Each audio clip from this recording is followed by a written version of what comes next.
s'asseoir dans la présence de Dieu.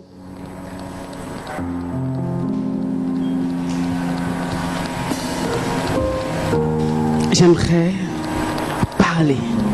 Amen. Cet après-midi, j'aimerais parler de l'homme de Jésus.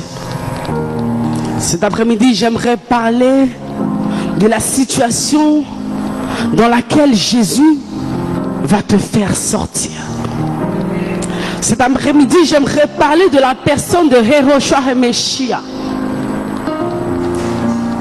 La personne de Jésus. J'aime la Bible parce que la Bible est peut-être un livre pour certains, mais une révélation pour nous, fils de Dieu. J'aime parler de ce Dieu parce qu'il m'a enlevé de quelque part et il m'a emmené aujourd'hui ici. Mais le chemin n'est pas terminé. Le chemin ne fait que commencer. Amen. J'aimerais que tu prennes ta Bible dans Jean 9. Je pense que beaucoup d'entre nous connaissons l'histoire de cet homme aveugle.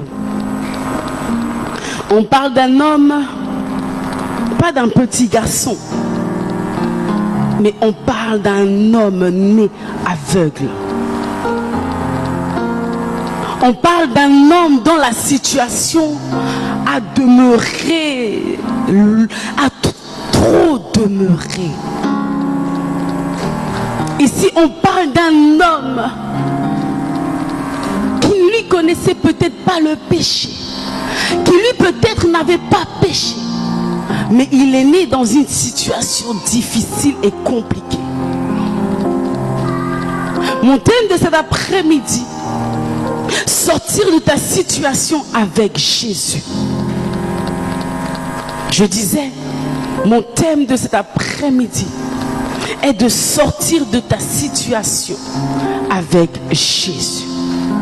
Je lis la parole de Dieu. Jean 9, 1. Jésus vit en passant un homme aveugle de naissance. Ses disciples posèrent cette question: Maître, qui a péché, cet homme ou ses parents, pour qu'il soit né aveugle? Jésus répondit: ce n'est pas qu'il lui ou ses parents aient péché, mais c'est afin que l'œuvre de Dieu, je répète, ce n'est pas que lui ou ses parents ont péché, mais c'est afin que les œuvres de Dieu soient révélées en lui. Dis avec moi: les œuvres de Dieu soient révélées en moi. Non, tu n'as pas bien dit. Les œuvres de Dieu soient révélées en moi.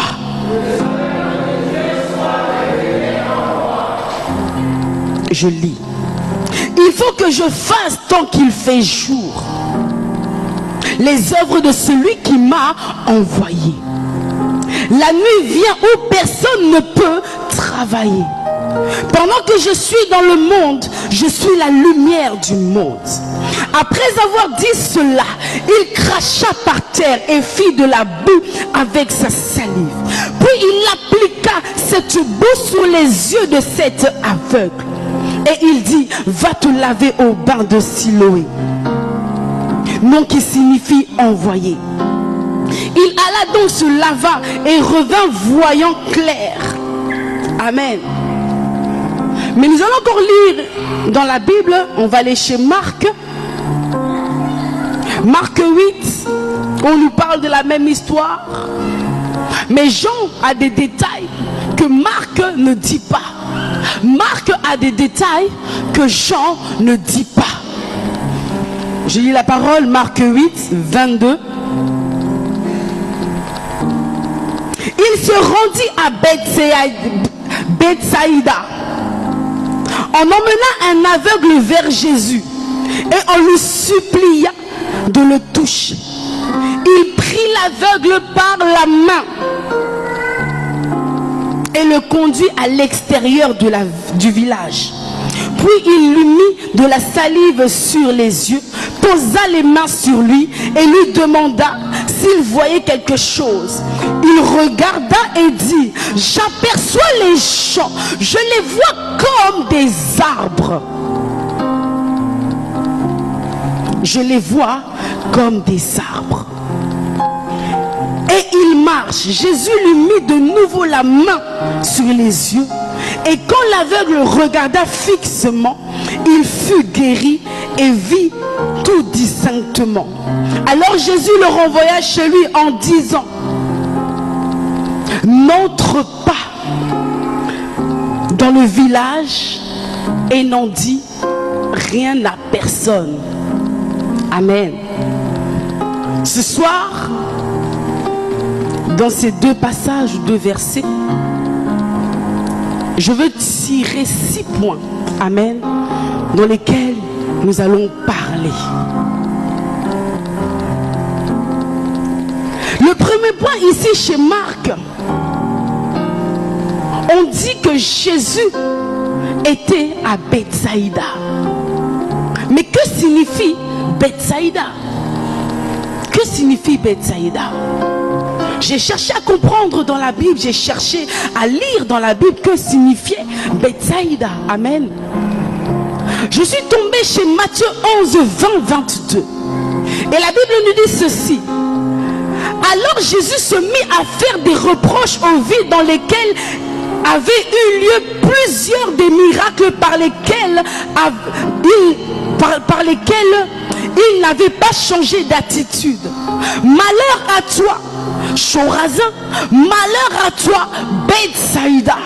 Car si les miracles accomplis au milieu de vous l'avaient été à Tyr et dans Sidon, il y a longtemps que leurs habitants se seraient repentis. Amen. Mais ici, on voit clairement que Jésus arrive dans ce village ou dans cette ville. Cette ville qui auparavant il avait maudit. Parce que plusieurs miracles avaient été commis, je peux dire. Mais les habitants n'avaient jamais changé d'attitude. Les habitants demeuraient toujours les mêmes personnes. Amen.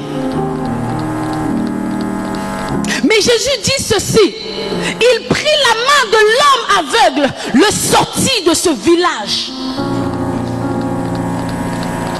Je disais que mon thème était sortir de sa situation avec Jésus. Il y a beaucoup de situations dans lesquelles on demeure. Pas parce qu'on l'a voulu. Amen. Pas parce qu'on l'a voulu. Ou pas parce que nos parents ont dit que Chanel, tu seras comme ça. Non. C'était pour que la gloire de Dieu se révèle dans la vie d'aujourd'hui. Mais il faut que maintenant Jésus se fasse voir dans la vie d'aujourd'hui. Mais pour cela, Dieu doit le sortir d'une situation. C'est pour cela que Dieu doit lui sortir de la ville de pécheurs. Bethsaïda, j'ai lu quelque part, on a dit Bethsaïda égale maison de péché. Je n'ai pas dit que vous êtes des pécheurs, amen, ou que nous sommes pécheurs, non.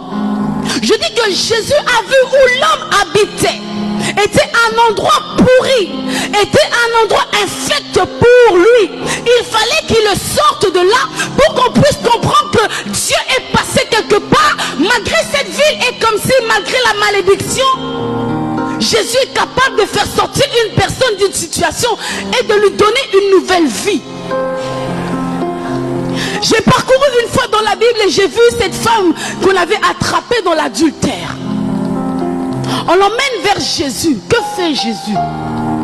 Est-ce que vous avez lu que Jésus avait beaucoup parlé? Est-ce qu'on voit que Jésus parle beaucoup même ici? Non. Jésus pose des actes. Jésus s'est accroupi et a commencé à écrire sur la terre. Sur la terre. Oh my goodness. Il dit sur la terre. Là on vient de parler que Jésus cracha sur la terre et forme de la boue.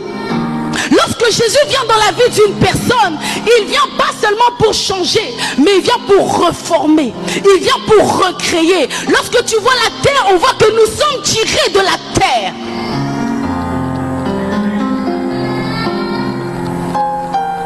Jésus prit la main de cet homme, le sortit d'une situation quelconque. On peut venir à l'église et demeurer dans des problèmes ou des malédictions X ou Y. Mais tant que Jésus ne rentre pas dans notre vie, on ne pourra jamais en sortir. La preuve est là. On ne dit pas qu'un petit garçon ou un bébé, on parle d'un homme. D'une personne qui a vécu. D'une personne qui est responsable. Lorsqu'on voit un homme, on voit une personne responsable, n'est-ce pas? Lorsque je vois mon frère Christ, je dirais un jeune homme. N'est-ce pas? Mais lorsque je vois Papa Pedro, je dis un homme, un monsieur. Vous voyez la différence? C'est qu'on peut demeurer dans des situations. Tu dis, mais ma situation a tellement duré. Mon problème a trop persisté. Quand est-ce que... Mais Jésus dit, le moment est arrivé où la gloire de Dieu doit se révéler dans la vie de cet homme. C'est parce que Dieu a un temps pour chacun d'entre nous. C'est parce que Yehoshua Messia a un temps pour chacun d'entre nous. Il est arrivé le moment où malgré la maison de péché, il est arrivé un moment où malgré que Jésus avait maudit cette ville, il est arrivé le temps où malgré la malédiction, il fallait que cela se transforme en bénédiction. Mais pour cela, il fallait que Jésus passe par là.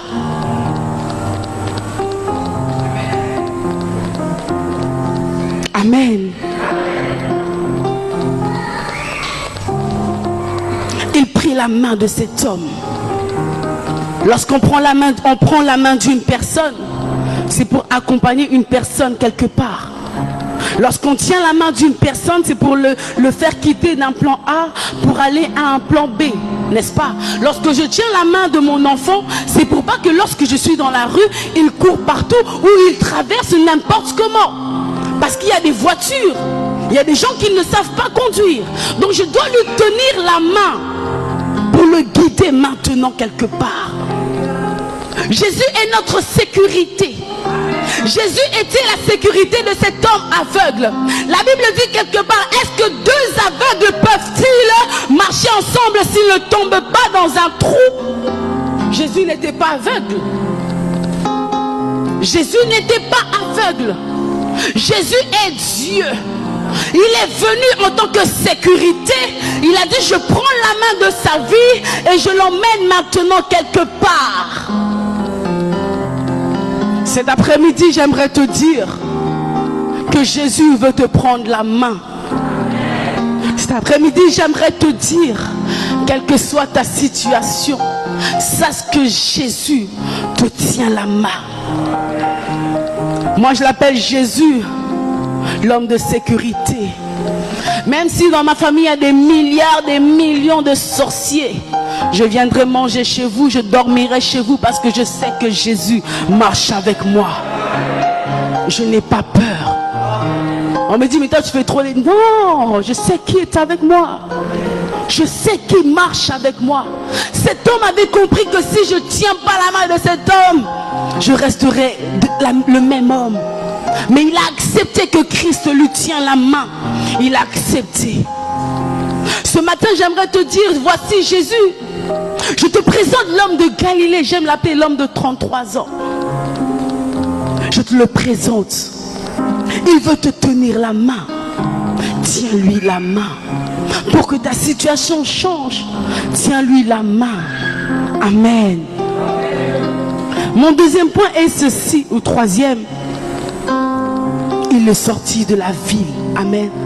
Comme je disais tout à l'heure, Bethsaïda est la ville remplie de mauvaises choses. Quitte les mauvais environnements. Quitte ces choses. C'est vrai que nous sommes jeunes, mais un jour Dieu nous appellera au jugement. C'est vrai que nous sommes jeunes. Nous tous ici on est jeunes, hein? Malgré le pasteur 3e âge bientôt, mais il est jeune. Amen. Réjouissons-nous de notre jeunesse, mais le jugement viendra. Le jugement viendra. Même moi qui parle ici, je serai appelé au jugement. Amen. Mais le temps est arrivé où je dois laisser ce Jésus me tenir la main et me faire sortir des choses qui ne sont pas de lui. Amen. Comment des disciples peuvent-ils poser la question, est-ce que c'est lui qui a péché? Comment quelqu'un qui est né aveugle peut pécher encore? Il a péché où? Dans le ventre ou dans le ciel? question que je me suis posée. Comment on peut poser cette question? On faut être stupide. Amen. Mais ils l'ont posée pour comprendre les choses. Amen. Tu peux être né dans des complications. Mais regarde l'homme que je te présente. Il change les choses. Ce qui m'étonne, c'est lorsqu'on lui lave le visage, on lui lave les yeux. On lui dit, qu'est-ce que tu vois? Donc un grand papa comme lui là, il voit des gens comme des arbres. Mais moi je sais que c'est un enfant qui dessine un être humain, un bâton, des pieds fait comme un arbre, vous voyez non? Une tête avec des mains, on dirait des arbres, n'est-ce pas? Vous êtes d'accord avec moi? Quand un enfant dessine une personne, il dessine en forme d'arbre. Mais ce qui a attiré mon attention ici, c'est l'état spirituel de cette personne. Malgré qu'il était homme, comme j'ai dit tout à l'heure, mais son état spirituel était encore un bébé spirituel. Vous n'avez pas saisi ce que j'ai dit. Malgré que cette personne était homme, on lui dit, que vois-tu? Donc je vois des hommes marcher comme des arbres. Comment tu peux définir des personnes comme des arbres? C'est que tu es un enfant dans ta tête. C'est que tu n'as pas encore bien grandi, n'est-ce pas? Le défaut de plusieurs chrétiens, c'est qu'ils n'aiment pas grandir spirituellement. Ils se disent, je viens à l'église, ça suffit. Mais lorsque tu lui demandes, qu'est-ce que tu vois? Qu'est-ce que tu vois? Ah, je vois ce frère, il va mourir, hein? Oh! Mais toi, Jésus est avec toi. Hein? Il t'a déjà fait une première opération. Puisqu'on dit qu'il a mis de la boue, il a mis dans ses yeux. Que vois-tu maintenant? Je vois cet homme qui est allongé, il va mourir. Oh, papa, tu vois cet homme, il va mourir. Mais tu as Christ en toi, n'est-ce pas? Mais Jésus refait encore, ou repose encore cet acte. Ce que j'aime avec Jésus, il a dit au début, si vous avez bien saisi la phrase qu'il a dit, je vais la relire vite fait. Il dit ceci: il faut que oui, il faut que je fasse tant qu'il fait jour les œuvres de celui qui m'a envoyé. Il faut que je fasse les œuvres de celui qui m'a envoyé. Quelles sont ces œuvres? Je sais qu'au commencement, Dieu créa les cieux et la terre. Il a fait une petite réunion, il a dit, ah, je vois que la terre est vide. Il serait peut-être temps qu'on crée quelqu'un à notre ressemblance et à notre image. Qu'est-ce que Dieu prend? Qu'est-ce que Dieu prend pour créer l'homme? La quoi? La terre. Révélation par révélation. Il dit, créons l'homme à notre image. Il prit de la terre et il forma l'homme. Ici, on voit que Jésus, il fait quoi? Il dit, il faut que je fasse les œuvres de mon Père. Ah, les garçons étaient courageux. Hein? Ah non. Il prend maintenant de la terre. Hein, pasteur Serge? Jésus vraiment encourage. Il prend de la terre. Il a dit, je dois faire les œuvres de mon Père. Quand est-ce que tu feras les œuvres de ton Père? Quand est-ce que nous ferons les œuvres de notre Père? Il n'a même pas eu froid aux yeux. Regarde la situation, un aveugle né. C'est pas quelqu'un qui est né, il a vu. Un mois il a perdu la vue. Non, c'est un aveugle né. J'aimerais que tu aies l'audace de ce Jésus devant toute situation. J'aimerais que tu aies le courage de Jésus devant toute situation. Moi, je vais te donner ce courage. Si on te ramène quelqu'un qui est malade, yaya, comme dit les Congolais, impose-lui les mains, sors, reçois la guérison au nom de Jésus. Quel que soit ça, ça me regarde pas, comme dit mon mari, et talingate. Oh, je fais les œuvres de mon Père. Ce que baby, hein, lui m'a envoyé. Amen. C'est pas ton problème. C'est le rêve de celui qui t'a envoyé.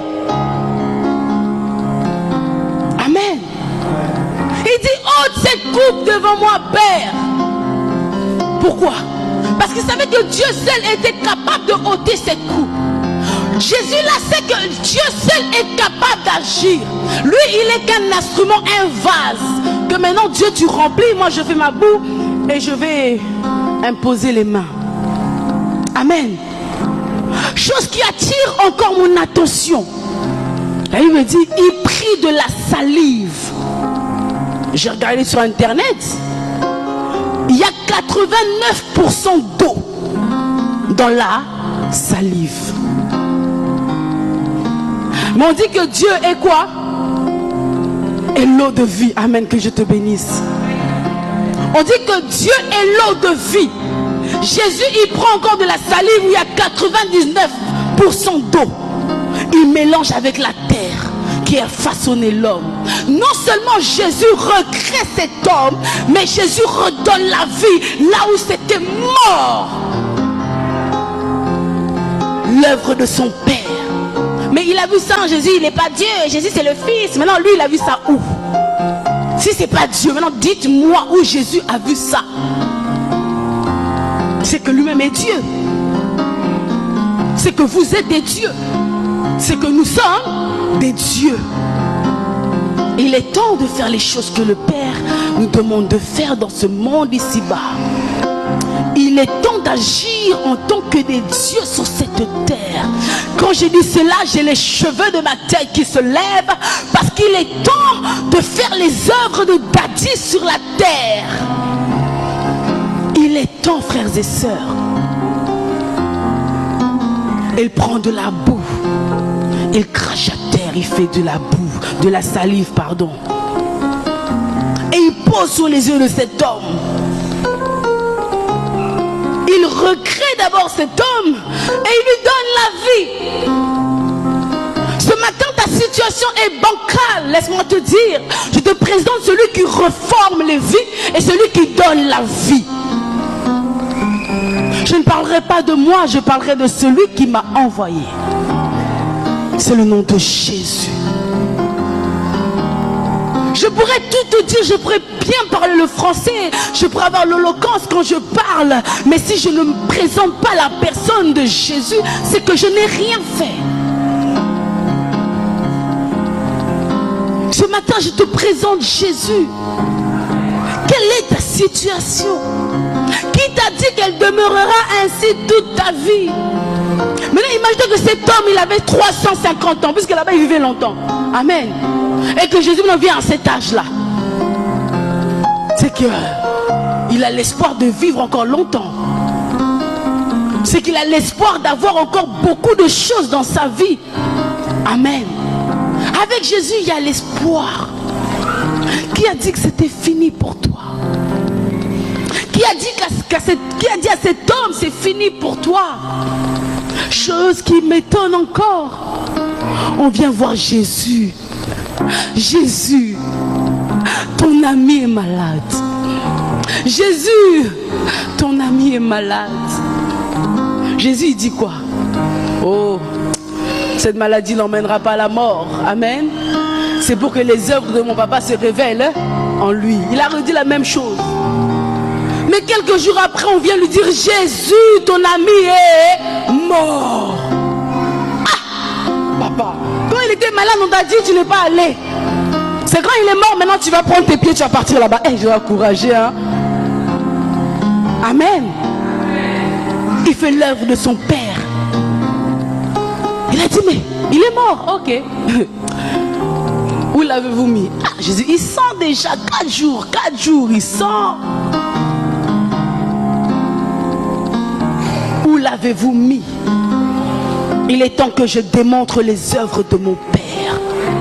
Il n'a même pas chipoté. Ce que j'aime avec ce garçon, il ne chipote pas. Oh, qui es-tu, démon? Oh, moi, hé, sort. Lazare! Oh, Lazare! Lazare aussi peut ça une. Oh, papa, toi que jour t'es mort. Toi, tu peux qu'on marcher comme ça. Regardez les œuvres du Père. Quelqu'un qui est mort, donc il n'a plus de vie. Quelqu'un qui 4 jours déjà, il est pourri. Mais Jésus lui dit, Lazare, sort. Il est temps qu'on voie qui je suis. Ce matin, je suis venu te révolter. Ce matin, je suis venu te parler de la délivrance des situations, des complications, de toutes ces choses. Mais je te montre aussi que malgré toutes ces choses, qu'en toi, il y a la personne de Jésus, le Saint-Esprit. Il dit, Dieu a créé les choses. Jésus est venu parcourir la terre et faire des miracles. Mais toi, que dois-tu faire? C'est marcher au-dessus de ce que Jésus a déjà fait, mais accomplir des prodiges plus forts que celui que Jésus a déjà fait sur cette terre. Il dit, Lazare n'est pas mort, il dort. Et Jésus, il dort. Lazare il dort. Lazare il dort. Lazare il est mort.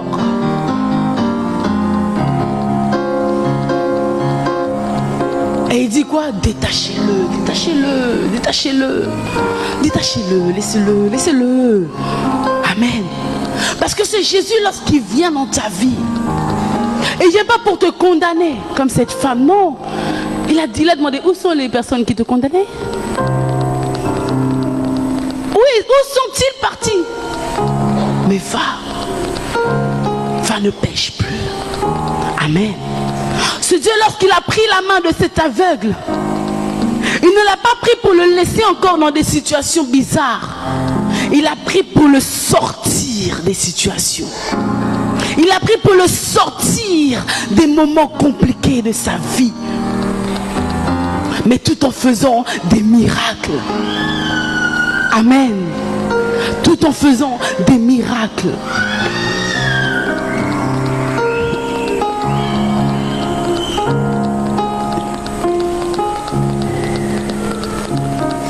Lorsque Jésus vient dans nos vies, il ne vient pas pour faire de la plaisanterie. Amen. Il vient pour accomplir un but précis. Je ne connais pas ton problème, parce que je ne vis pas avec toi. Mais celui qui est omniscient, omniprésent, omnipotent, il connaît toutes choses. Amen. Malgré qu'on a pu maudire cette vie, lui, il vient reformer ton problème. Lui, il vient reformer ta situation. Amen. Tu as des problèmes d'avoir des papiers, il est là pour ça. Comme je disais à mon mari, tu vois la Bible, chaque mot dans la Bible a une signification. Amen. Je prendrai un exemple. Lorsque je lis la Bible, il dit « Je suis ». Oh, mais je suis. Oui, tu es une personne. Non, mais la définition qu'il y a dans le mot « je suis », c'est que Jésus, amen, c'est que je suis Jésus. Dans la Bible, tout mot, toute virgule, tout point a un but précis. Lorsque tu liras la Bible, commence à faire attention à ce que tu lis. Tu verras que tu comprendras les choses différemment. Amen. La parole de Dieu est là pour nous conduire. La parole de Dieu est là pour nous éduquer. Amen. Peut-être j'ai beaucoup parlé encore cet après-midi. Mais j'aimerais que tu prennes ta situation en main maintenant. J'aimerais que tu regardes le problème qui tourmente peut-être un membre de ta famille. Peut-être c'est pas toi, peut-être c'est un ami, peut-être c'est ton patron, peut-être c'est une collègue, peut-être c'est ton cousin, ta cousine, ta soeur ou même ton enfant. Regarde la situation dans laquelle tu vis ce matin ou cet après-midi. Il y a cet homme qui est capable de changer les choses. Il y a cet homme qui est capable de changer les choses. Amen. J'aimerais que les chantres viennent parce que nous voulons prier.